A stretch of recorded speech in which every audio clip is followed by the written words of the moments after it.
Sur la commune de Telgruc-sur-Mer, l'accès à cette pinède au-dessus de la plage de Tresbian a été fermé ce mardi.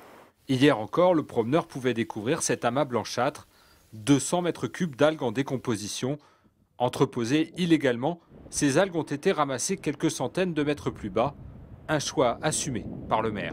Évidemment, je n'étais pas dans la légalité de la réglementation d'aujourd'hui. On peut utiliser, tout de suite après avoir ramassé l'épandage et enfouir les algues immédiatement, soit les envoyer sur une plateforme de traitement.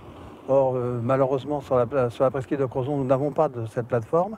Pour les petites communes, le ramassage, comme ici sur la plage de Tresmalawen, à Clairlaz, est une lourde charge. Les défenseurs de l'environnement en baie de Douarnenez en sont conscients et renvoient l'État à ses responsabilités.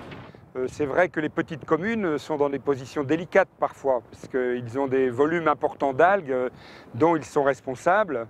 Et on a aussi le rôle des communautés de communes, mais il est clair que c'est à la préfecture, c'est à l'État, une fois de plus, de prendre ses responsabilités dans le domaine.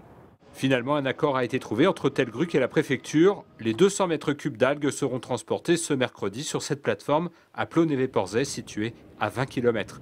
La préfecture reconnaît une période de flottement. Nous sommes dans une période transitoire, puisqu'entre la décision de faire et la mise en œuvre opérationnelle, l'ouverture de ces plateformes, forcément, il y a un délai. Et c'est cette période qui est délicate. Si les pluies sont faibles, les algues vertes pourraient être moins importantes ces prochaines semaines. Les élus scrutent pourtant toujours l'horizon avec une pointe d'anxiété.